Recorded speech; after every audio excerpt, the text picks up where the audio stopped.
Ao vivo nessa segunda-feira de muito calor aqui no Rio de Janeiro. Tá batendo uns 33 graus agora, são 8 horas da noite.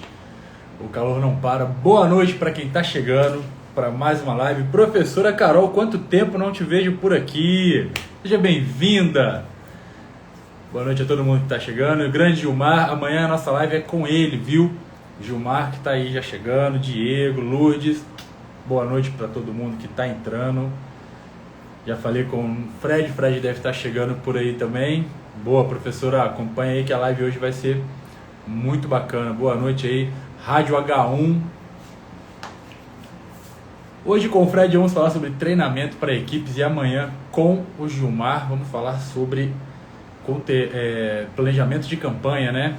Eu já ia dar um spoiler da live da semana que vem, mas essa aí vamos esperar um pouco. Tava sumido, hein, professora? Para quem acompanha sabe que eu faço live toda segunda, terça, com profissionais de comunicação do Brasil inteiro. E o pessoal aí sempre traz boas dicas, bons insights. Quem acompanha a live fica até o final, sempre sai daqui com muito mais conhecimento do que chegou. Então é um movimento bem legal para ajudar aí outros profissionais de comunicação nesse momento de pré-campanha que estão trabalhando. Opa, o Fred já chegou. Deixa eu convidar ele aqui para a live.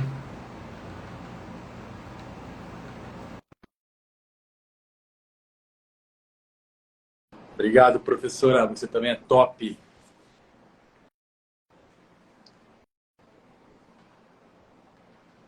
Deixa eu chegar assim. Boa noite, Fred. Tudo bem? Grande Márcio, tudo bem? Como é que você está? Tudo ótimo. Me ouve? Eu te ouço bem, um pouco baixo, mas você me ouve? Te ouço bem também, um pouco baixo, mas estou te ouvindo. Vamos ver como é que a galera está ouvindo a gente, né? Tá falando de onde, Fred? Tá viajando? Eu estou em Tubarão, Santa Catarina. Então tá viajando. Santa Catarina. Eu estou em casa. Estou em casa agora. Legal. Então, bom, boa noite para quem está chegando. O Abel está chegando aí também. O pessoal que está conectado com a gente. Como eu gosto de fazer, antes da gente começar o nosso bate-papo, Fred, por favor, se apresente para a nossa turma. Bom, mas primeiramente é uma honra, né, estar na sua live. Eu já estava assim, me sentindo excluído aí da turma, todo mundo, tanta gente boa participando das lives do Márcio e realmente prestando um grande serviço, né, para esse mercado de marketing político e principalmente unindo uma galera num meio que tradicionalmente é desunido, né? Assim, eu acho que falta um pouco de união, dessa parceiragem, né? Claro que muitos de nós, em alguns momentos, concorremos, mas uma concorrência por um mercado tão grande que acaba que nem precisa concorrer, né? Então, bacana esse trabalho seu de realmente de unir o pessoal. Bacana ver tanta gente boa aqui, ó. Wesley Mendonça, lá do Mato Grosso do Sul, Abel Lumer, Danilo Nogueira, especialista em tráfego pago, Gilmar Arruda, né, um dos maiores especialistas em marketing político, posicionamento, enfim.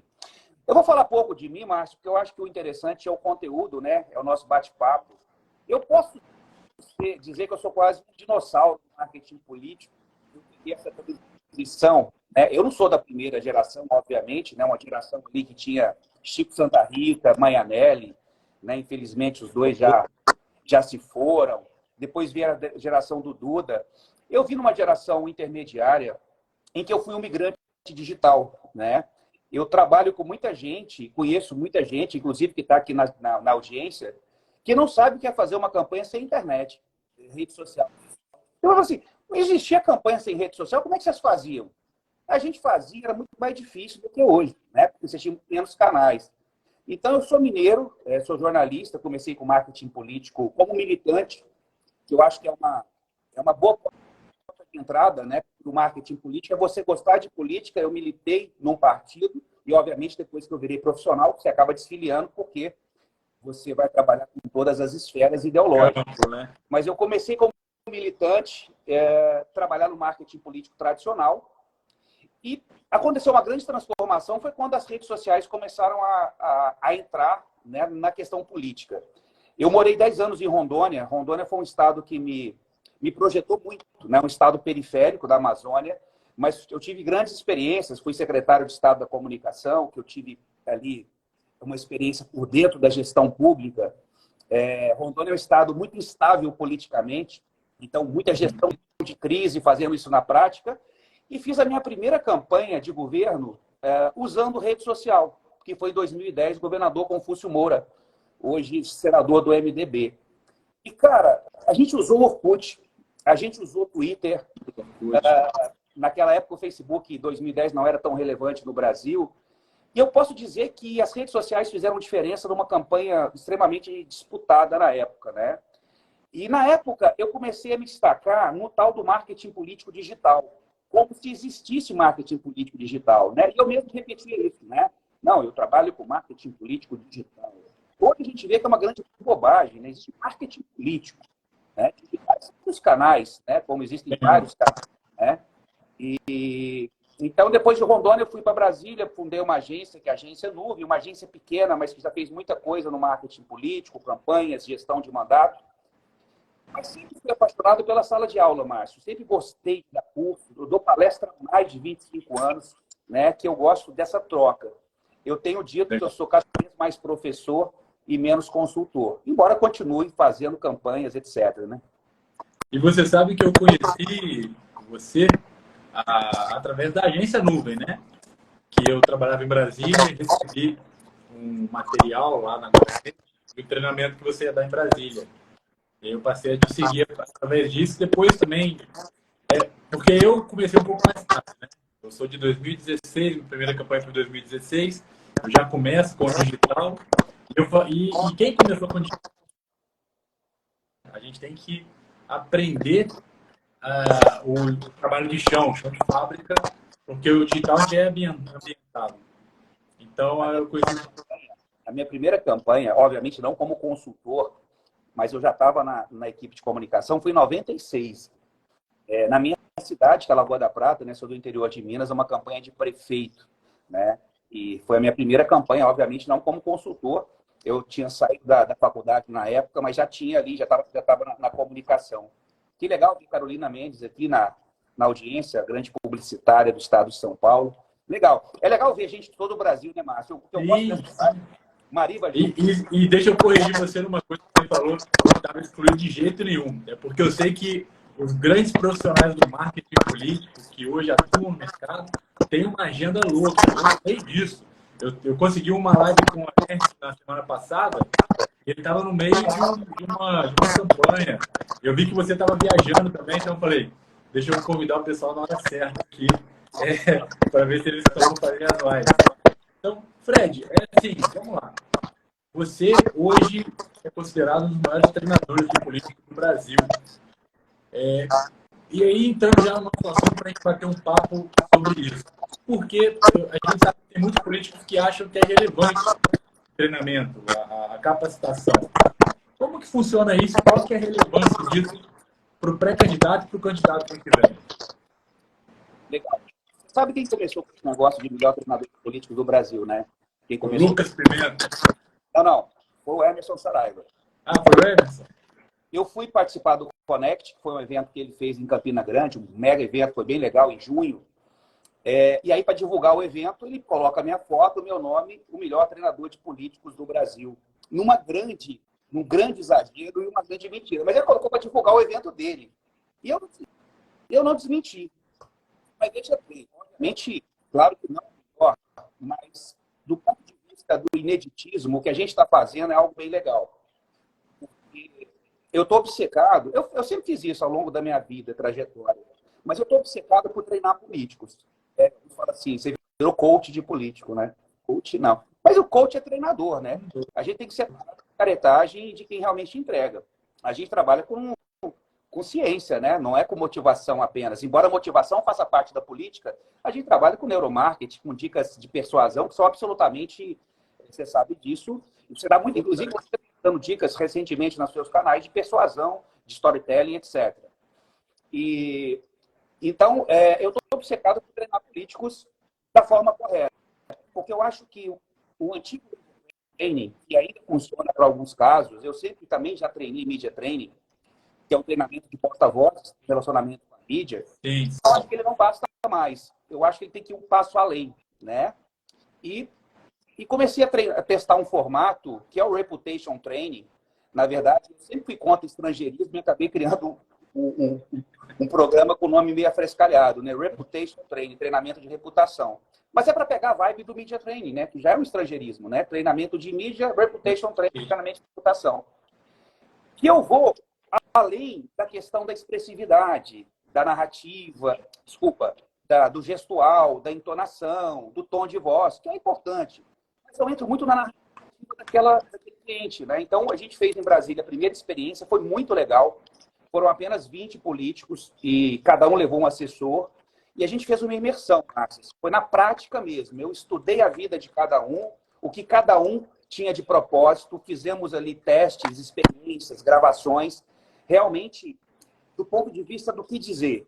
Porque, na verdade, hoje, o falar bem não é falar bonito. Tem muito político, eu gravei um vídeo hoje falando sobre isso. Tem muito político falando bonito, mas não entrega a mensagem, né? Então, tem uma excelente oratória, dicção, entonação de voz, etc., mas ele não entrega uma mensagem. E se a gente pegar os dois últimos presidentes brasileiros, o atual, que é o Lula, e o anterior, que é o Bolsonaro, não são exímios oradores. Não são exímios oradores, mas entregam a mensagem. A gente vê que Lula e Bolsonaro não se conectam com seu público. Então, eu tenho trabalhado muito com isso, né? O treinamento de reputação, que também é um treinamento de influência, né? Eu queria falar sobre isso depois, que é tornar alguém influente e interessante, né? Os políticos querem muito entregar obras, ações, projetos, mas não se tornam interessantes. Aí o público não se interessa pelo conteúdo deles, né? Isso é até uma coisa interessante, o Fred, que você está falando, sobre o político se tornar interessante, porque ele é um produto, né? Ele é um produto que está nas redes sociais, tem que ser consumido pelas pessoas. E as pessoas só consomem aquilo que elas acham interessante ou que elas querem conhecer. E até para ter essa conexão entre o conhecer e o consumir, ela precisa de um caminho que a gente cria a partir de estratégias, né? E dentro do Reputation Training, você também treina isso com os políticos? Treino. Na verdade, eu estou até pensando em mudar o nome, porque, na verdade, embora eu trabalhe muito a reputação, e às vezes as pessoas esquecem que reputação é algo formado ao longo do tempo, né? Ninguém cria uma reputação através de um conteúdo, ou de uma história, ou de um vídeo, né? É um processo de formação de imagem que às vezes leva 10, 20, 30 anos. O dramático é que a sua reputação pode cair em um episódio, né? Em 30 segundos. Eu dou sempre o exemplo do William Vac, aquele jornalista da Rede Globo, que levou 30, 40 anos criando uma reputação muito boa no jornalismo e acabou derrubando a sua reputação por um comentário infeliz de um bastidor. E é isso, a reputação. Mas, no fundo, o meu treinamento, ele trabalha muito mais a questão da influência. E é preciso explicar a influência para não parecer essa coisa superficial dos influenciadores digitais, dos blogueiros, influencers, né? Qual que é o princípio da influência? Quem se torna influente perante o meio? Quem é relevante? Quem consegue entregar algo de valor para aquele público e aí consegue criar uma comunidade. É o sonho de todo político, né, de gestor público. Criar uma comunidade em torno do mandato, em torno da campanha, etc. Esse é o princípio da influência. Eu participei do Compol, é um evento de marketing político, você conhece bem, inclusive está articulando algumas coisas com o Compol. Eu, por exemplo, do Rodrigo Hilbert. Eu gosto de pegar alguns exemplos aleatórios fora da política para falar. O Rodrigo Hilbert é um influenciador, correto? Correto. E eu faço parte da audiência dele. Por quê? Eu gosto de cozinhar. Então, eu comecei a seguir o Rodrigo Hilbert porque eu gosto de cozinhar, ele é o cozinheiro. Então, ele é relevante para mim. Ele me entrega algo de valor, que são as receitas. Perfeito. E aí eu faço parte da comunidade dele. Mas não basta entregar a receita, porque você tem outros 1000 cozinheiros pelo Brasil e pelo mundo. O que ele tem de diferente? Ele faz do jeito certo. Ele consegue uma conexão emocional. Ele não é apenas um bom cozinheiro. Ele é gente boa, ele é engraçado, ele gera empatia, ele é humano. Ele cria nos programas dele algumas histórias, ele leva personagens. Então, ele vai além da entrega da receita. É o que os políticos não fazem. O político acha que fazer a obra é o suficiente, né? Ele faz lá os 10 quilômetros de asfalto, faz o projeto de lei. Meu amigo, você foi eleito para isso. Até então, não tem nada além da sua obrigação. Você tem que fazer algo diferente para, além de entregar algo de valor, você tem que ser interessante. Entregar o que você prometeu não é mais diferencial, isso é commodity. Todo político tem que fazer. Agora, você faz algo diferente, né?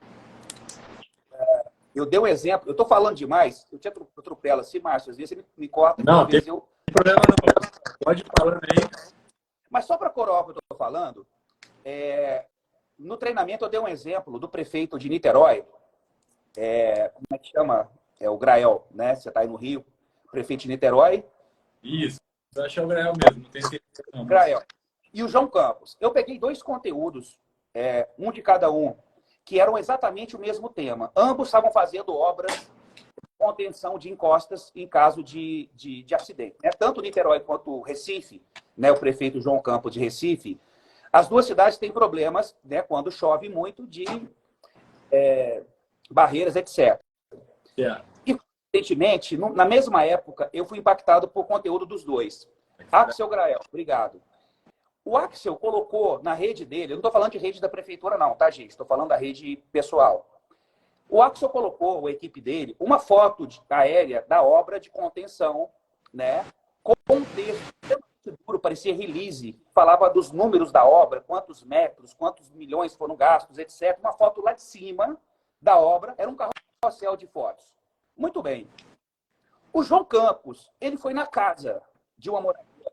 Então ele chegou, bateu na porta, ela viu, abraçou ele, e ele foi falar assim, agora você está segura? Agora eu estou segura, agora eu posso dormir, porque tem essa obra. Exatamente a mesma coisa, mas o João Campos entregou mais do que a ação. Ele entregou empatia, ele entregou humanização, ele entregou preocupação com as pessoas, né? Não estou dizendo que todo o conteúdo você tem que ir na casa das pessoas ou colocar personagens, mas é tão fácil fazer o diferente, porque é esse diferente que conecta, né? As pessoas, Márcio, se conectam com um propósito, não é com a ação. Exato. Se conectam com a motivação de você ter feito aquilo, que é cuidar das pessoas, da segurança. O fazer é obrigação, né? Então, é um pouco sobre isso, né? A influência vem daí. E aí a gente acaba vendo muita gente querendo emplacar conteúdos que geram atrás de like, né? Conteúdos que vão render um engajamento alto, sem entender que, na verdade, a política, a rede social de um político, ela é criada para ele gerar conexão e criar esses lastros com eleitores, pessoas que vão votar nele no futuro. O like para o político devia ser a última coisa que ele devia se importar. E, na verdade, tem muitas pessoas que trabalham e buscam isso. Eu quero like, eu quero um conteúdo que bomba. E não pensam nesse aspecto aí de criar essa empatia, trazer o eleitor para dentro, fazer a pessoa realmente se conectar.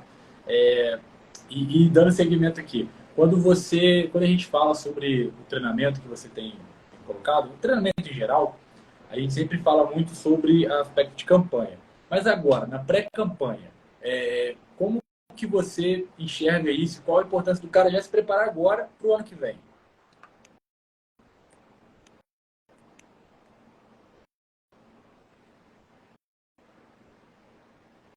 Tá mudo, tá? Eu não estou te ouvindo.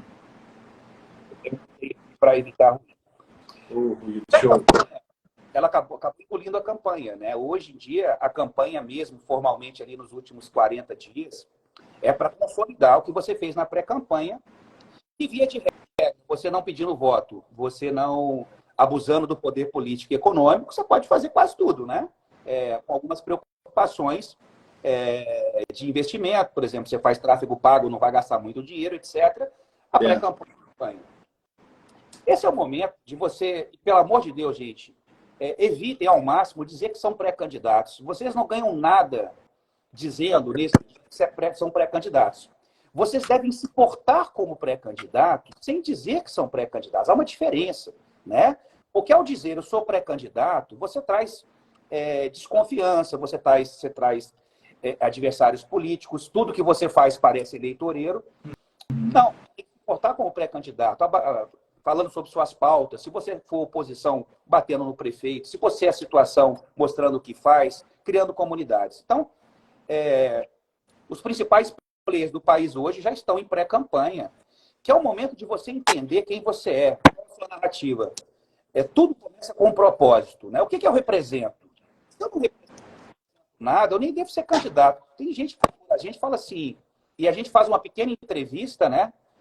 E descobre que ele é candidato de si mesmo. Ele não tem um trabalho social, ele não tem uma bandeira, não tem uma causa, nem que seja ideológica. Eu falo assim, meu amigo, você não deve nem ser candidato, porque você é candidato de sua vaidade, né? Então, a pré-campanha é um momento de você se posicionar do ponto de vista da narrativa, começar a regimentar alguns apoiadores, né? E pautas, né? Mas de uma maneira muito sutil, né?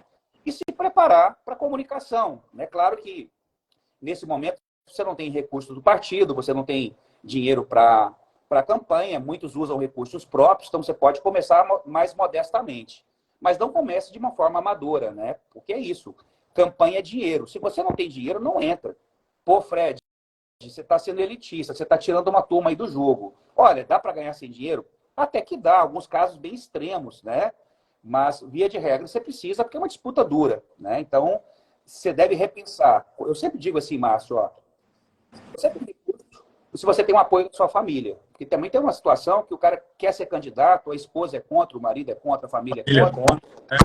Se você tem resistência dentro do seu núcleo familiar, é muito difícil, porque campanha é algo extremamente desgastante, né? São meses e meses em que a sua vida privada está prejudicada. Então, são os primeiros passos, né? Na verdade, nessa altura agora, nós estamos em setembro já, faltando praticamente um ano, a gente não está no início da pré-campanha, a gente está no meio da pré-campanha, né? A campanha mesmo começa em abril, maio, né? A campanha começa em agosto, não, né? Nós estamos já no meio da pré-campanha, porque muita gente já está adiantado, né? Eu tô vendo que tem um pessoal falando que tá tendo uma interferência, aí o Fred já se ligou também, ele tá parando o microfone quando eu falo, e eu tô parando o microfone quando ele fala, pra gente ver se diminui. É coisas que acontecem, né? Meu ring light travou aqui, mas vamos lá, vamos tocando. Fred, você falou aí uma coisa também que eu acho muito importante sobre o propósito, né? Eu dei uma palestra aqui em Volta Redonda há 2 semanas atrás, e a primeira coisa que eu fiz, o primeiro exercício que eu fiz com os pré-candidatos foi exatamente isso. Falar para eles assim, vocês já se perguntaram por que vocês querem ser candidatos? Qual que é a motivação de vocês? Se vocês não souberem responder isso para vocês mesmos, então assim, já dá uma pausa aí, entenda esse processo para depois continuar o que vocês estão fazendo. Porque vocês estão pulando uma etapa que eu considero uma das mais importantes, é que define o rumo da sua pré-candidatura e candidatura posteriormente. E aí eles fizeram essa reflexão, começaram a pesquisar, a entender isso, e exatamente isso. Se o cara está entrando nesse jogo, nesse processo político, sem entender por que ele está entrando ali, sem uma bandeira definida, sem uma causa definida, ele não vai nunca nem conseguir transparecer isso para as pessoas, né, Fred? Não, exatamente. E o mais importante, Márcio, é você deixar claro qual a sua luta. Né? Às vezes eu falo que é muito mais fácil você dizer eu luto contra tal coisa do que eu sou a favor de tal coisa. A política tem um pouco da jornada do herói, no sentido de que o político ele é um herói que luta contra um vilão em defesa de alguém. Esse vilão pode ser o buraco na rua, pode ser o maus tratos aos animais, pode ser o comunismo ou o fascismo. Não importa. Mas ele está lutando contra algo. Né? As pessoas têm que... Claro que é herói no sentido figurado, né? Ele nunca vai dizer que é um herói. Mas ele está lutando contra um vilão. Né? E deixar essa luta clara é importante. É diferente quando você fala assim, ó, eu sou a favor de pavimentar tais e tais ruas do município de Volta Redonda. Uma outra coisa diferente é falar assim, eu luto contra a poeira e a falta de dignidade das pessoas que moram numa rua sem asfalto. Você precisa deixar clara a sua luta, né? E essa luta tem que ser tangível. Às vezes eu faço treinamento em escolas de formação tipo Renova, e é isso. A primeira pergunta que você faz é o que te motivou a entrar na política, né? E muitos falam assim, porque eu quero fazer diferente. Eu estou entrando na política para fazer diferente. Cara, o que é fazer diferente? Não me conecta, não sei o que é fazer diferente. Tudo bem, diferente do que está aí, mas eu não tenho uma luta clara. Eu não votaria em alguém que estivesse falando uma reunião no meu bairro, pedindo voto, e falar assim, eu quero fazer diferente. Torne mais tangível a sua luta. É preciso ficar claro quanto que você luta para o receptor ver se serve para você, né? Então é isso, é claro. Se você é da direita, se você é da esquerda, pô, Fred, mas então quem é do centro está fora do jogo. Não, a vida de quem é do centro tá difícil, né, Márcio? Porque hoje em dia é muito fácil ser dos polos. Mas se você é do centro, pega a tua bandeira do centro. Você pode ser um deputado, por exemplo, de entrega. Você não precisa ser um deputado da extrema-direita ou extrema-esquerda. Você é um deputado tradicional, político, que consegue emendas, que busca recurso, que representa o município em Brasília. Mas seja radical na comunicação disso. Seja vertical, como fala o Lucas Pimenta. Verticalidade. Verticalidade não é só ser André Janones ou Nicolas Ferreira. Você pode ser um vertical de centro, da causa animal, seja vertical na defesa da causa animal. Né? O que a gente não pode ser é cinza, é xoxo, sem graça. E Fred, até aproveitando isso que você falou agora, sobre a verticalidade, sobre esses políticos de centro. Esses políticos que fazem essa parte que não querem se posicionar em relação à direita, esquerda, o fascismo, o antifascismo, enfim, eles geralmente têm uma maneira muito territorialista. Eles são caras que levam emendas para as cidades, emendas para os municípios, aí eles ficam reconhecidos ou como um cara do interior, ou como um cara de tal bairro, ou como um cara de tal obra. E aí volta no que a gente começou aqui a live conversando, que você estava explicando dando uma análise sobre 2 tipos de conteúdo com o mesmo intuito: anunciar uma entrega, anunciar um investimento. E aí esses caras que são de centro e são territorialistas, eles têm que aprender como trabalhar essa comunicação da melhor forma possível. Até a nível de mostrar para as pessoas o que eles estão fazendo e principalmente, né, o que eu sempre falo. Quando você começou a falar aí, você falou, o cara mostrou lá que entregou uma grande obra em tal lugar. E o João Campos que foi lá na senhora dar um abraço nela.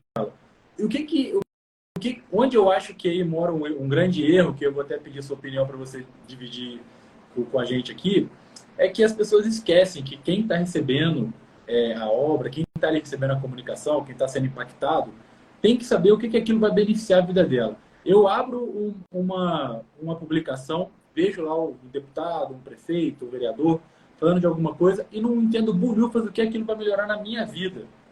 Ou aquilo vai melhorar na vida de alguém que está perto de mim. E aí eles pecam nesse aspecto, né, Fred? De explicar isso para as pessoas de uma forma tangível e estratégica.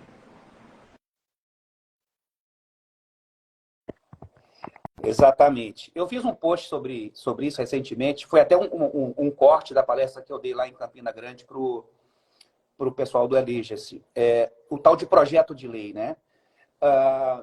O político tem fascinação por número, né? PL, número de PL, projeto de lei. Cara, as pessoas estão se lixando para isso. Elas querem saber a real transformação daquela obra. Porque o nosso PL, número tal, tal.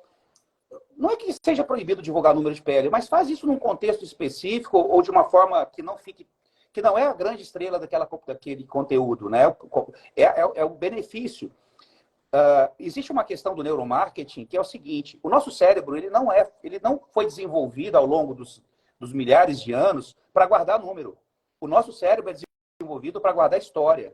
A gente esquece de um número que a gente ouviu ontem: 500 mil para o hospital, X quilômetros de asfalto, a gente esquece. Agora, uma história bem contada, a gente não esquece. Né? É o storytelling. Não estou dizendo que o número não possa fazer parte de uma prestação de contas, de um conteúdo. Pode. O problema é que as pessoas estão centrando demais no número. É o conceito do círculo dourado. Né? O conceito do círculo dourado. As pessoas se conectam mais com o porquê do que com o quê. Né? O prefeito construiu a creche. O quê? Como? Com recurso da prefeitura. Mas por quê? Porque ele quer proteger as crianças, porque ele quer dar conforto para os pais. E a comunicação, via de regra, está centrada no quê? O que ele fez, e não no porquê que ele fez. Se a gente fizer uma inversão, né, a gente consegue muito mais conexão. Eu não vou abrir mão do racional, eu preciso divulgar o que eu fiz. O problema é que a gente está sendo emocional de menos, né? E aí a gente não consegue essa conexão. A professora Carol fez um comentário interessante aí, que é uma coisa que se pergunta muito. Tem que se posicionar. Não pode ser morno. Eu concordo que não pode ser morno, mas esse tem que se posicionar é muito relativo. Vamos pegar o case de sucesso do prefeito de Florianópolis, o Topázio Neto, né? Que é um case aí para todo mundo, inclusive, mas eu acho que o receituário dele não serve para todo mundo também. Vamos copiar o Topázio, não serve para todo mundo. Ele não se posiciona politicamente. Ele conseguiu se transformar de um vice-prefeito que assumiu a prefeitura, ilustre desconhecido, a um cara extremamente popular, sem se posicionar. O que ele faz é se tornar interessante. Ele virou um cara interessante e principalmente perto das pessoas. Então, ele está sempre nas ruas, ele está entregando conteúdo de um jeito interessante, perto das pessoas e entregando obras. Ele não se posiciona.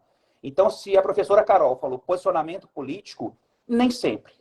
Né? Você pode conquistar a sua fatia do eleitorado sem necessariamente se posicionar politicamente. Se posicionando é mais fácil porque você se conecta com aquele público, né, específico. Agora, tem que ter uma diferença do executivo para o legislativo. Né? A gente tem que fazer um corte. Uma coisa é o legislativo, né, onde eu trabalho com segmento. Outra coisa é o executivo, que eu preciso da média da população. Né? Então, vamos... Fred, legislativo ou executivo?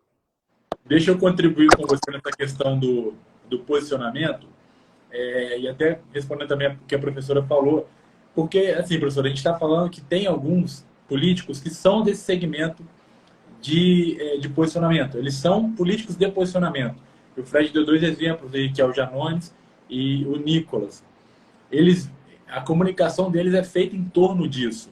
Então, eles já vivem disso, né? Não precisam de outras coisas para poder alimentar o que eles têm de comunicação. Agora, quando a gente fala, como o Fred falou, eu ia dar o exemplo de prefeitos, prefeitos, governadores, eles têm uma ampla demanda para atender. Então, eles não podem só segmentar a comunicação deles, porque é uma cidade, é um estado que eles estão ali fazendo a manutenção, e aí a comunicação deles tem que ser além da polarização política ou de opinião própria. Tem que ser alguma coisa que entregue mais conteúdo para as pessoas, para elas entenderem o que está acontecendo.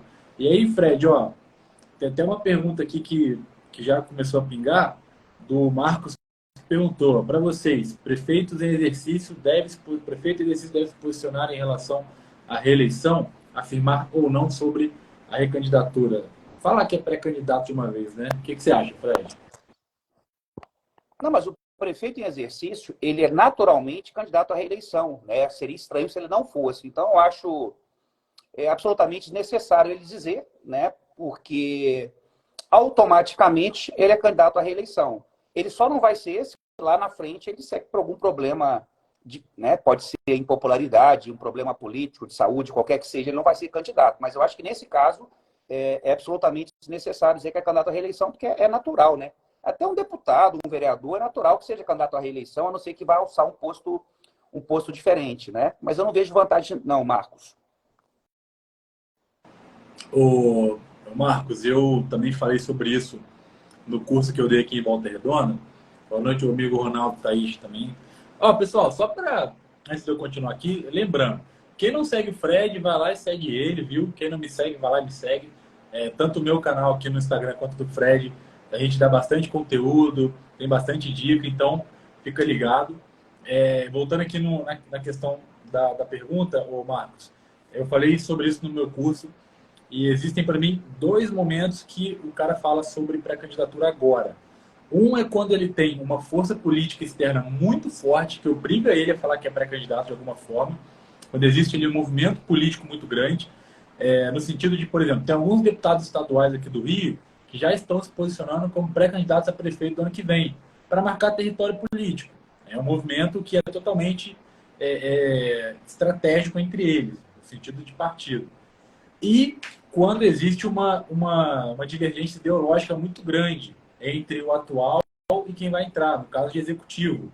Então, por exemplo, se tem um prefeito que é de um partido A e você é pré-candidato de partido B, e você já quer se posicionar ideologicamente contra o prefeito por conta de bandeiras, existe aí a possibilidade de você falar que é pré-candidato. Isso dentro do que eu trabalho, dentro das minhas campanhas. E lembrando que, como o Fred falou, não é manual pronto.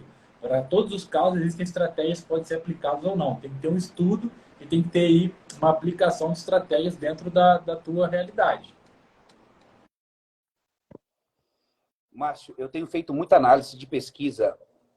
Tem um parceiro que é o Laércio Benegas, você conhece, que ele está fazendo pesquisas que são pesquisas quanti-quali, né? Aquela pesquisa que você levanta os números, né, intenção de voto, etc., mas também faz algumas perguntas qualitativas. Então, uma pesquisa que chama Painel, que não é uma quali pura, mas te traz elementos interessantes. E eu faço as análises dessas pesquisas.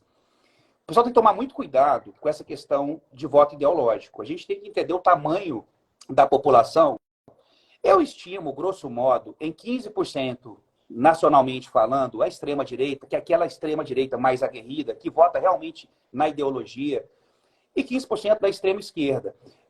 Porque você tem um contingente, por exemplo, de bolsonarista, que não são tão radicais e tão preocupados com a economia e outros problemas mais tangíveis. E do lado da esquerda também. Então, nessas pesquisas que eu tenho visto e analisado, inclusive em eleições suplementares agora, já com resultados, mesmo pessoas que se dizem de extrema direita ou extrema esquerda, ou bolsonaristas ou lulistas, na hora do voto para o executivo, olham muito a capacidade e a entrega. Né? Porque, veja bem, no fundo, as pessoas querem saber da comida no prato, do emprego, do buraco na rua. Porque essas pautas identitárias que estão aí, de gênero, essas pautas que pautam o debate político, essa briga no Congresso Nacional, que a gente chama de pautas identitárias, elas movimentam as pessoas, mas as pessoas não comem isso, elas não vivem disso. Os problemas reais estão aí. Então, muitas vezes, na hora de decidir o voto, a pessoa vai decidir por aquele que é mais capaz de resolver um problema concreto no município. Então, muito cuidado ao entrar nesse negócio de posicionamento, de polarização, numa eleição para o executivo.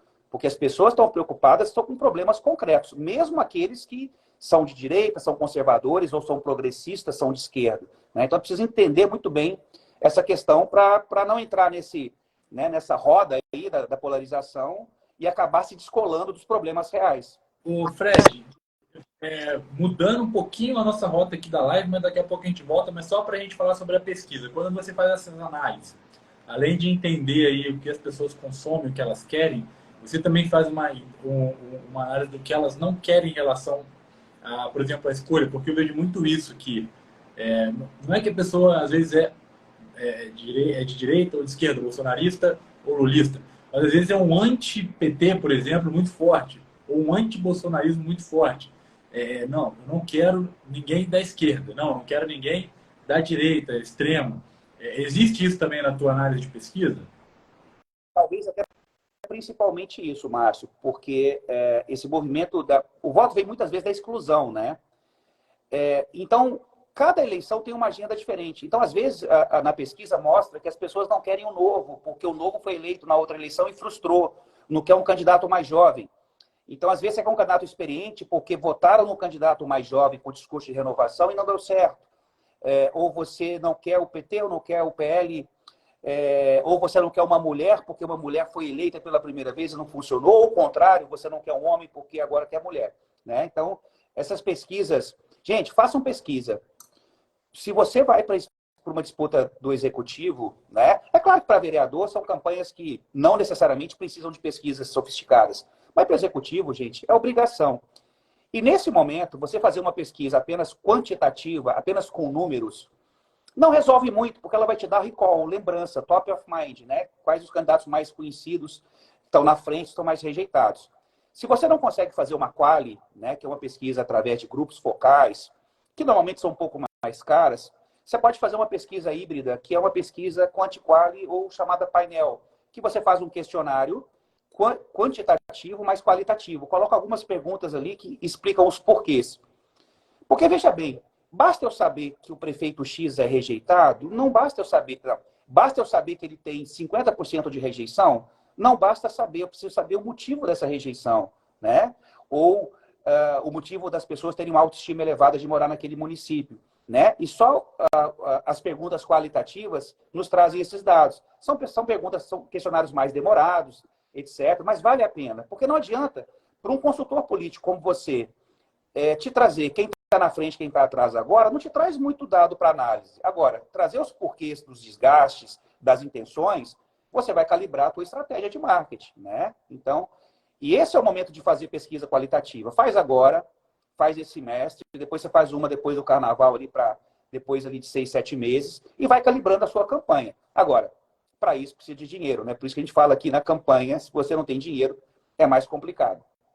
Até porque, né, o Fred, a gente entende também que a pesquisa quantitativa ela é muito termômetro, ela é muito do momento e ela muda muito rápido. E a qualitativa ela te traz dados importantes, né? E até mesmo para a questão, pegando um pouco dessa pauta que a gente entrou de pesquisa, já pegando a parte de treinamento.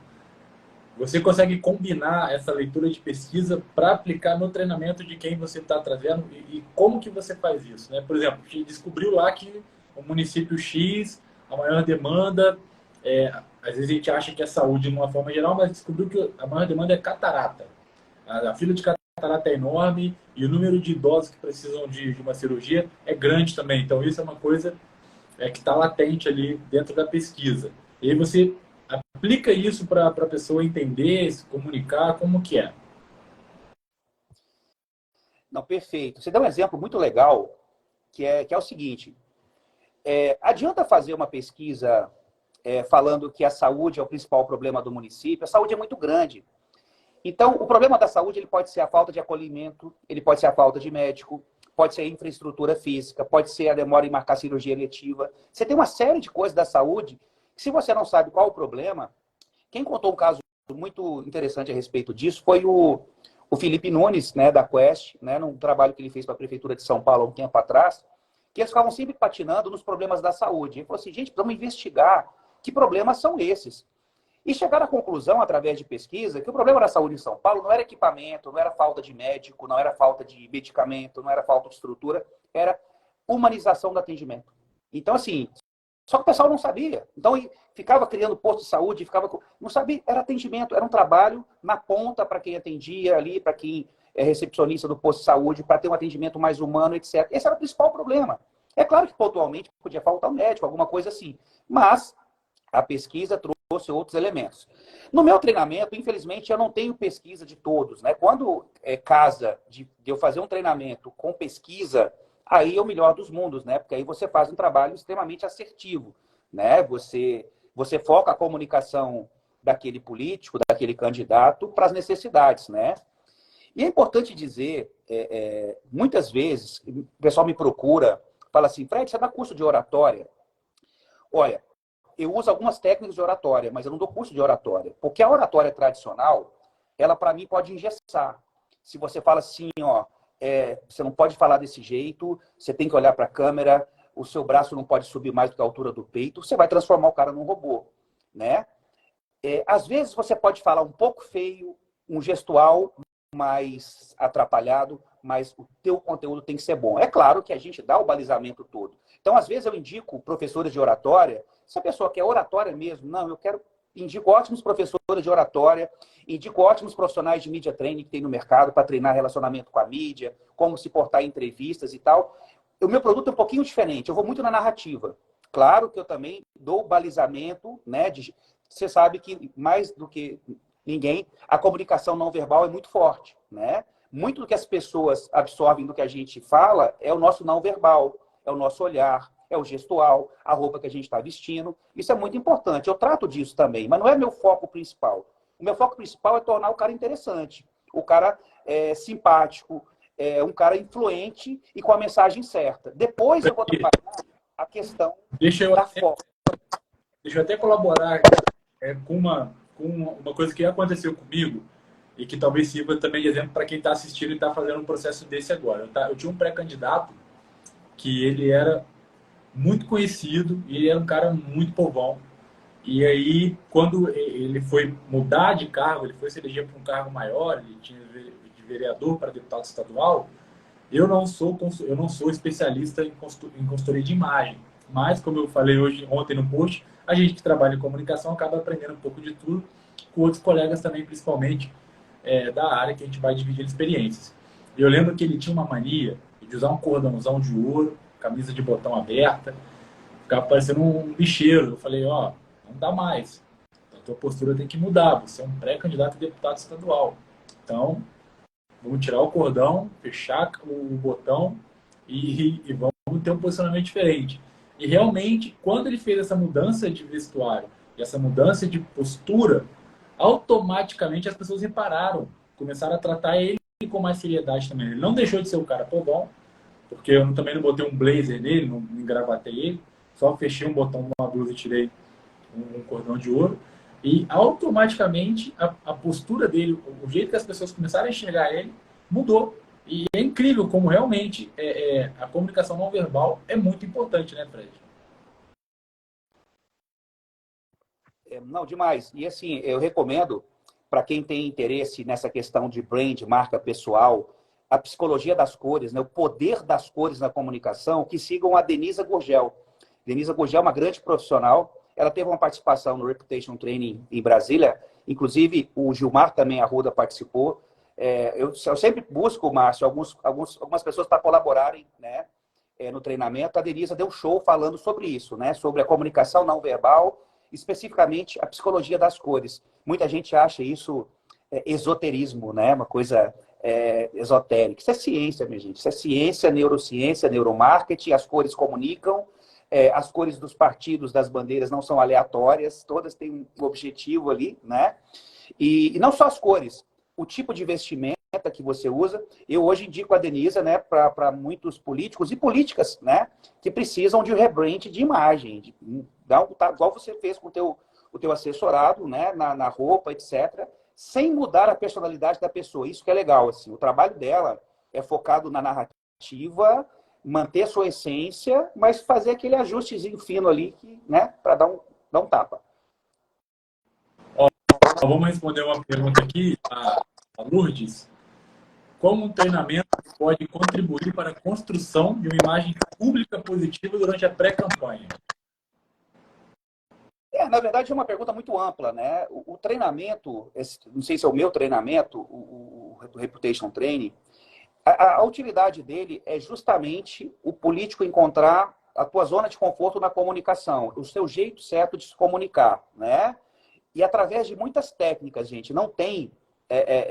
são técnicas práticas. Por exemplo, tem uma expressão muito batida hoje, Márcio, que é gatilho mental, né? São os gatilhos mentais. Eles funcionam, né? No meu treinamento, eu dou 20, 30 gatilhos mentais ali, com exemplos concretos, e a gente pega e treina na prática, né? A gente pega um conteúdo do aluno que flopou, que não deu certo, e refaz esse conteúdo com gatilho mental. O resultado é outro, né? E a gente faz mini audiências ali, sabe? A gente pega ali o pessoal como plateia e dá um outro resultado. Um grande abraço para o Marcelo Natali, né, que está aí, grande mestre, o mestre do tráfego pago, embora não pode falar tráfego pago, não, é criação de comunidades. Né? Ele matou o tráfego pago mais. Não, de tão genial que ele matou o tráfego pago. E vai fazer um evento de tráfego pago. O Marcelo é tão inteligente que ele vai fazer um evento de algo que ele matou. Ele matou o tráfego pago e vai fazer um evento em São Paulo, dia 20 de outubro, ele, Danilo Nogueira, Lília Saraiva, sobre tráfego pago. Marcelo é da BN3, né, agência de Floripa, e responsável pelo POL, né, que é um evento aí de marketing político que está nada de tráfego pago. Abração. O que a gente falava? Eu acabei esquecendo aqui. Estava falando do treinamento. Mas assim, Márcio, antes de terminar, assim, eu não sei se já estamos terminando, eu queria falar de um outro tipo de treinamento, que não o treinamento do Reputation. Eu acho que os políticos têm que estar em outro tipo de treinamento que não esse que eu estou dando, que é uma outra coisa, né? Mas a gente pode falar um pouco mais para frente, já que entrou aqui a grande estrela do Brasil dos conteúdos, né? Lucas Pimenta, né? Da Escola dos Políticos, grande ídolo nosso aí. Prazer tá na audiência. Lucas é o cara. Boa noite. Olha, Fred, só para a gente terminar de responder, a gente acabou que a gente mudou de assunto e não respondeu a pergunta. Como que esse treinamento pode ajudar? Como o treinamento pode ajudar o cara a se posicionar e construir uma imagem boa perante ao público dele do município? Bom, vou resumir o treinamento. Eu pego a narrativa, o que aquele cara ou aquela política mulher que ela significa, o que eles têm como bandeira, e adapto isso para comunicação deles, comunicação interpessoal. Eu não trabalho apenas rede social, não. Eu trabalho discurso, como construir um roteiro, como se portar numa reunião política, né? Qualquer tipo de intervenção, como se comunicar tete a tete, em contato direto com o eleitor, né? Porque a gente sabe que aqui hoje não é só rede social. Inclusive, eu desmistifico muito essa questão, né? Tem muito guru aí falando que agora é só digital, só digital. e campanha é pé na estrada, pé na rua. Você tem a questão dos impressos, que ainda é muito forte, né? Eu tenho visto, Márcio, um revival dos impressos. Porque teve uma época... Até eu já matei os impressos lá tudo para trás. Não, acabou impressos, não existe mais. Eu matei os impressos e agora estou voltando, né? Uma revista bem feita de mandato. Você pega a Tabata Amaral. A Tabata Amaral está sempre direto aí, o Lucas dando exemplo de conteúdos dela. Uma política jovem digital que faz todo semestre um informativo do mandato. E ela vai para a rua entregar o jornalzinho dela. Parece anacrônico, parece, né, algo contraditório. Não, ela é digital e ela é analógica. Ela pega o jornal e vai para a rua. E esse conteúdo da rua vai para a rede social dela. Essa rede, rua, rua, rede. Né? Então, assim, é isso. Então, no nosso treinamento, a gente casa a narrativa daquele político com estratégias e técnicas de comunicação persuasiva. Se eu pudesse resumir numa frase, comunicação persuasiva é o objetivo do treinamento. Legal. Fred, vamos tocar mais um pouco aí. A gente tinha dado uma hora de live, mas acho que dá para a gente conversar mais um pouquinho, que acho que a galera está gostando. Chegou mais pergunta, tá? Antes de eu passar, só corroborar com você nessa questão dos impressos, não só impressos, da rádio, das entrevistas, do jornal. Tudo isso faz parte da comunicação.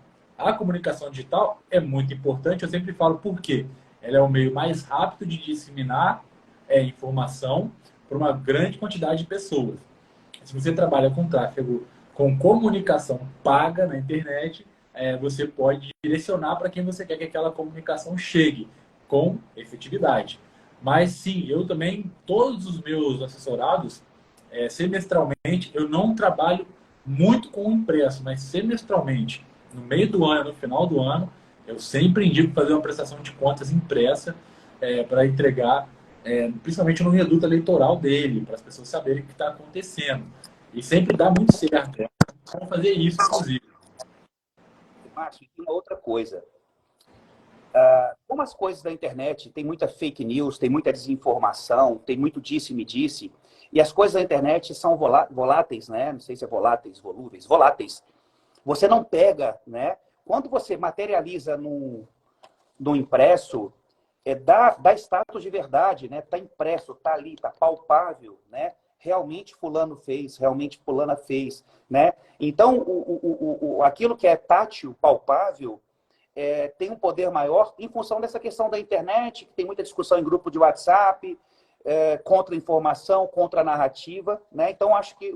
Porque antigamente, vamos voltar 25 anos atrás no tempo, não tinha rede social. Então, não tinha essa comunicação volátil. Era só impresso, televisão, rádio, panfleto, carro de som. Hoje, eu acho que a própria rede social e toda essa discussão revalorizou o impresso porque ele dá um status de verdade a muita coisa que, né, que o político precisa mostrar. Fred, antes da gente responder a pergunta de novo, para o pessoal que está assistindo a gente entender como que as coisas são mais amplas além da rede social, como que elas se misturam. Eu vejo muito político, e eu também utilizo essa estratégia com alguns, utilizarem uma coisa que quase todo mundo lembra só na época da campanha, que é a praguinha de mãe. Eu tenho os políticos que trabalham com praguinha de mãe de posicionamento. Tipo, o pessoal da educação, pague o piso nacional da educação, tem praguinha de mãe. O pessoal da enfermagem, pague o piso da enfermagem, tem praguinha de mãe. Então, são coisas que você faz além da comunicação digital que também trazem resultado. Aí a pergunta aqui do PH. Como marcar território no reduto de atuação sem o auxílio do executivo? Fred, vou deixar você começar, depois eu complemento contigo. Bom, aí é fácil. Se você é contra o executivo, você vai pegar as vulnerabilidades do executivo. Eu estou supondo que você seja candidato a vereador ou assessor. Eu acho que pode ser o executivo estadual também, né? Então, vamos pegar no âmbito estadual, deputado ou vereador.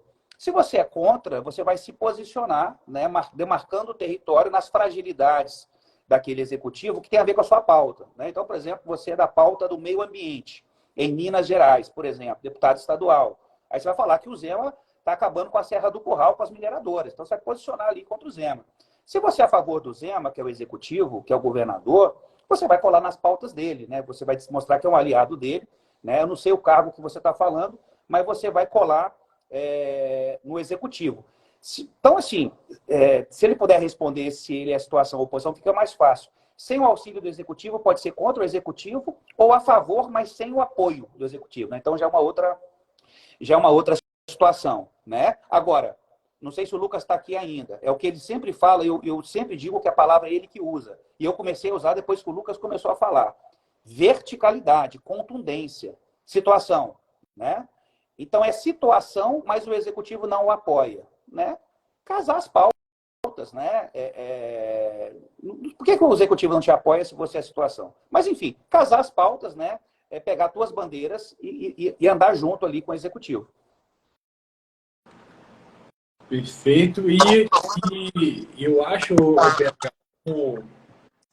como o Fred falou aí, se você é a situação, pré-candidato a vereador, não está junto com o prefeito, eu acho que está faltando talvez um trabalho político, uma articulação política aí, entender onde que você pode se aproximar para poder angariar aí mais espaço e ser uma situação que mostra os benefícios que a prefeitura está trazendo. Assim, volto a dizer, tem que ter uma escala estratégica aí, PH, no sentido de eu estou preocupado com o meu digital, beleza. Estou preocupado com a minha comunicação, beleza. Mas como é que está o seu político? Está tudo certo? Como é que está a tua estratégia a nível de entender por que você é o candidato, como você é o candidato, quem que vão ser seus apoios, e depois ir para a parte da comunicação. Arruma a casa primeiro para depois ir para o próximo passo, que aí é a comunicação de forma geral.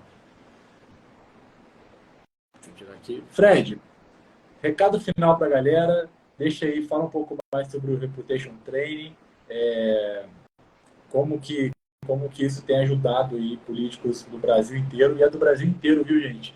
Eu acompanho o Fred aí. Inclusive, quando você for dar um próximo, eu quero estar lá, quero acompanhar de perto. Márcio, já é meu convidado para a turma de 9 e 10 de outubro. Não sei se você está meu convidado, caso você tenha disponibilidade de estar em Brasília na segunda turma. Nem teria essa segunda turma, na verdade, mas foi tão legal a primeira que acabei abrindo essa segunda turma, já está quase esgotando também, né, que são 20 apenas, né, 20 políticos e gestores. Mas eu nem queria falar do Reputation, eu queria falar de um outro tipo de treinamento de políticos. Eu fiz uma dinâmica lá em Brasília, na primeira turma, mas foi a seguinte, eu tinha lá político e assessor, porque eu pedi para o político levar o assessor. Inicialmente, o treinamento seria só para o político, para o gestor, né? Quando eu falo político, gente, esse treinamento serve para empresário, serve para CEO de empresa, serve para qualquer coisa, para qualquer porta-voz. Inclusive, eu tenho turmas que são só para empresários, não tem nada a ver com política. Mas eu pedi para o político levar o assessor. E aí eu pedi para que cada um escrevesse no papel, anonimamente, 2 coisas que os incomodavam no assessor. O assessor escreveu 2 coisas que o político incomodava para ele, e o político escreveu 2 coisas que o assessor incomodava. Foi muito legal. Aí eu fiz uma média lá. Então, o assessor colocou que o político não escutava, que não dava condições de trabalho, que lavou a roupa suja. Claro que de forma anônima. O político falou que o assessor não postava no tempo certo, que o assessor não era estratégico, não fazia coisas além uma série de situações. Foi muito legal essa roupa suja, o pessoal gostou muito. Porque é o seguinte, eu estou cansado de dar curso, foi sintomático no Recife, eu estava na Assembleia de Pernambuco, e aí terminou o curso, chegou uma aluna lá, uma assessora de um deputado de Pernambuco, falou assim, Fred, muito educada, baixinho assim, adorei teu curso, aprendi muito, foi muito legal, anotei quase um caderno inteiro, mas eu tenho certeza que eu vou chegar para o meu deputado, ele não vai aceitar fazer, ele não vai entender, ele não vai me ouvir, sabe? O político tem que entender, a gente está capacitando só uma ponta do processo, né? E aí tem muita gente boa capacitando. Você dá curso, o Emerson, o Lucas, Laércio, eu. Todo mundo está capacitando. As meninas, tem muita gente boa fazendo as coisas. Gisele, citar pessoas é ruim, né? Que a gente esquece todo mundo. Tem muita gente capacitando o assessor. Mas e o político? Não é só reputation training, não é só capacitar para media training. É para ele entender o processo da comunicação, para que ele tope as ideias, para que ele entenda, para que dê estrutura de trabalho. Porque ele cobra métrica da vaidade, ele cobra curtida, mas o cara, às vezes, é uma equipe que tem que fazer tudo, tirar foto, fazer release. Então, esse meu treinamento de político não é só no aspecto da performance dele, é para ele entender o processo, para ele entender que o assessor dele só vai dar resultado se ele topar. O Topázio Neto, ele tira a agenda, um problema sério é a agenda, né? Porque o o assessor tem as ideias legais, vamos gravar vídeo, vamos na casa. Não tem tempo, eu tenho que receber o vereador X. Eu tenho que... A agenda nunca permite. Então, se a gente não capacitar outra ponta para entender, né? E para terminar, Márcio, tem uma coisa que eu nunca entendi, que é santo de casa não faz milagre. Às vezes o assessor é bom, ele fala as coisas direitinho, aí o assessorado não acredita. Aí ele contrata a gente como consultor, a gente fala a mesma coisa. Eu já falei para um deputado lá da Paraíba que a assessora dele, nem vou falar o nome dela aqui, falava, Fred, ele não me ouve, você é consultor, ele vai te ouvir. Eu falei, cara, vamos lá da consultoria. Me contratou, eu falei as coisas, ele virou para ela e falou assim, você já me falou isso. Eu falei, deputado, você gastou seu dinheiro comigo. Você tem uma profissional excelente do seu lado, mas você não ouvia. É o que eu falo, se você não contrata o assessor, se você não confia, demite. Agora, você tem um assessor e não ouvir, é claro que não é ferro e fogo, você pode... não, isso aqui eu não topo, mas você sistematicamente não topar as ideias do assessor, é porque você não confia na competência dele. Aí você troca. Agora você tem que contratar um consultor para falar a mesma coisa, é um vexame. Eu falei, você gastou seu dinheiro fora, porque você tinha aí do teu lado uma excelente assessora. Né? Então, a gente tem que qualificar o mercado, qualificar esses políticos, Márcio. Ô Fred, é incrível isso que você está falando, porque eu estou lançando um curso agora que é um treinamento. O Fred treina políticos e eu quero treinar os assessores, porque eu vejo que tem muito assessor hoje que às vezes ele entende muito de uma parte e é falho em outra. E a minha ideia é criar um treinamento que os assessores entendam bastante de todo o sistema para poder aí, dar estratégias mais certas e colher resultados melhores. Mas exatamente isso que acontece. Muitas vezes o cara tem uma boa ideia, sabe fazer, e o político, pelo processo do dia a dia, por toda aquela engrenagem que a gente sabe que às vezes é esmagadora, cansativa, para de ouvir o cara, para de ouvir a pessoa que trabalha do lado dele. Eu acho que até às vezes também acontece muito do político ter uma experiência ruim com o assessor e ele para de confiar no resto inteiro, de todo o resto, quando na verdade é um processo que às vezes acaba acontecendo e tem muito assessor que trabalha muito bem. Então, por favor, assessores, venham fazer o meu curso. Políticos, façam o curso do Fred, para vocês entenderem a importância de uma boa comunicação e de participar desses processos. Uma última dica aqui, que foi justamente para essa assessora, que falou assim, Fred, como é que a gente convence o político, o assessorado, a fazer as coisas certas? Eu falei, olha, não existe receita de bolo, mas político é vaidoso. Se tem uma coisa que é unilateral, é a vaidade. Esses caras são muito vaidosos, né? Então você convence mostrando quem está fazendo legal, entendeu? Então, lá no Pernambuco, eu lembro que eu peguei um case do Túlio Gadelha, que é de Pernambuco, né, que é um deputado estadual, federal, que faz coisas legais da internet. Falei assim, pega para o seu assessorado, olha os conteúdos do Túlio, que legal, criativos, conteúdos humanizados, que o deputado dela é duro e tal. Aí depois ela falou assim, Fred, deu certo. Eu mostrei o que o Túlio Gadelha estava fazendo, né? Que era bacana, que dava resultado, ele começou a aceitar fazer os vídeos mais humanizados. Então, vai na vaidade, porque o político se compara, eles ficam naquela comparação, né? Ali no Congresso Nacional, né? Você conhece muito bem ali, quem está melhor. Então, se você não está convencendo naturalmente, mostra os caras que estão bombando, estão fazendo coisas legais, que ele vai falar assim, vou fazer a mesma coisa. É por aí. Perfeito. Ó, tem uma pergunta da Rosângela, que eu não entendi muito bem. Ela pergunta, como não ficar com ninguém do partido para assessor? Rosângela, se você estiver online, complementa a pergunta aí, que eu acho que faltou alguma coisa, que a gente já está aqui no encerramento. Ô Fred, eu gostaria muito de te agradecer por ter aceitado, topado fazer, ter aberto o horário na tua agenda para fazer essa live. Volto a dizer, essas lives são muito importantes para a gente mostrar para quem está começando agora, ou para quem já está há tempo no mercado, mas quer se profissionalizar, tudo aí que os profissionais do Brasil inteiro, que eu já conversei com gente de vários estados, vários lugares, aplicam no dia a dia, fazem, e aqui na live eles trazem essas experiências, dividem com a gente. Eu tenho certeza, como eu falo, quem acompanha a live sai daqui entendendo um pouco mais do que chegou. Então, Fred, muito obrigado por ter aberto espaço na sua agenda aí. E com certeza em outubro, pode contar comigo que eu vou estar em Brasília para o teu curso, viu? me lembro depois. E eu estou criando coragem para lançar um projeto que eu já lancei de live. Eu não sei se você viu, Márcio. Eu até fiz uma marca, né, que é o projeto 27 Lives, os estados mais o Distrito Federal, que é conversar com um consultor político de cada estado brasileiro, né? Claro que vai entrar no ano que vem, eu quero começar no Amapá, e aí conversar, são lives de 27 minutos, né? 27 lives, 27 minutos, né? E 27 consultores, para perguntar sobre as peculiaridades do mercado local, né? O que acontece no Amapá, no Rio Grande do Sul, em Aracaju, em Goiânia, né? Então, sempre com consultores locais. O difícil vai ser selecionar, em São Paulo, tem tanto amigo consultor, né? Vamos pegar assim e fazer um sorteio ali. Rio de Janeiro, tem tanta gente boa, né? Mas realmente eu devo lançar nos próximos dias esse projeto 27 Lives, que é isso, é uma live com consultor de cada estado, né? E aí, 27 minutos, curtinha, e eu acho que é legal também fazer essa integração, né? O nosso mercado precisa se unir, tem muitas associações surgindo aí, né? Eu faço parte do Camp, tem a Apromap surgindo, com a turma nova, né? A gente precisa se profissionalizar, se ajudar, né? E em alguns momentos concorrer, em alguns momentos se ajudar, né? Mas se unir, né? Trocar ideia. Parabéns, conta comigo e te espero em Brasília, dia 9 e 10 de outubro. Obrigado, Fred. Obrigado, pessoal. Lembrando que não segue o Fred, segue lá. Que não me segue, segue aqui. E amanhã, nesse horário, estou com o homem mais bonito do marketing político do Brasil, do mundo, Lucas, o Gilmar Arruda. Mais bonito, com certeza. Valeu, pessoal. Um abraço. Boa noite. Obrigado, Fred. Valeu.